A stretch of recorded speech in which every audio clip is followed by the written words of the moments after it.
Moïse a dû aller dans le désert et pendant 40 années, il a été vidé jusqu'à ce qu'il ne lui reste plus rien pour pouvoir s'appuyer, se confier, pour accomplir l'œuvre de Dieu. Cette commission divine, par nature, c'était un homme puissant en œuvre et en parole. Et cependant, maintenant, il déclarait, je ne suis pas éloquent, je suis lent à parler. Exode 4.10. Il y a eu une terrible éradication de toute ressource et capacité naturelle et je ne pense pas que Moïse voulait être désagréable à Dieu en répondant ainsi. Il ne voulait pas dire, tu n'as pas voulu que j'y aille auparavant, alors je n'irai pas maintenant. Je crois que c'était un homme qui était sous la discipline divine et qui était parvenu à un stade élevé dans ce domaine. Un homme qui est susceptible et irritable ne fait aucun effort pour aider les autres. Considérons l'attitude de Moïse tout au début, quand il est arrivé au désert, Exode 2, 16, 17. Cela nous permet de voir qu'il n'était pas un homme de cette sorte-là.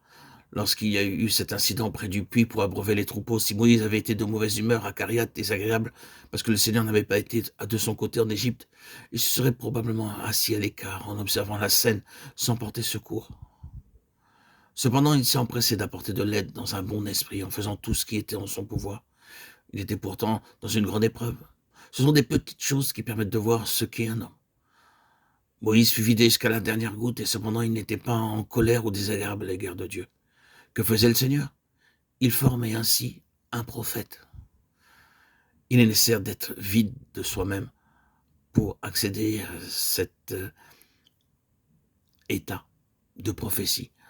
Au lieu de cela, cet homme, Moïse, aurait pu occuper une fonction et elle aurait pu lui être utile, pensons-nous, pour réaliser une œuvre. Il n'y aurait cependant pas eu de relation vitale intérieure entre l'homme et l'œuvre qu'il devait accomplir. Elles auraient été deux choses distinctes.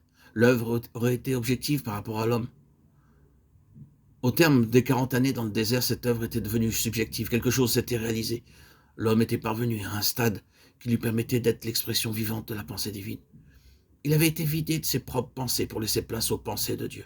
Il avait été vidé de sa propre force afin que toute l'énergie procède de Dieu. C'est peut-être la signification du feu et du buisson qui ne se consumait pas. C'est une parabole, peut-être bien une grande parabole, mais je pense que dans son application immédiate, cela parlait à Moïse. Moïse, tu es une créature fragile, un buisson du désert, un être humain tout à fait ordinaire, n'ayant aucune ressource en toi-même. Mais voici la ressource qui peut te porter et te maintenir sans être consumé. C'est une énergie qui n'est pas la tienne, c'est l'énergie du Saint-Esprit, l'énergie de Dieu. Ce prophète a dû apprendre cette grande leçon. Je ne peux pas. Le Seigneur a déclaré tout à fait d'accord. Mais je suis. Il y a une grande œuvre qui doit s'accomplir dans le domaine naturel chez la plupart des serviteurs de Dieu et souvent avec de tragiques conséquences. Paul en est un exemple. Quel grand homme il était sur le plan humain, quelle intelligence il avait, quelle formation, quelle grande capacité.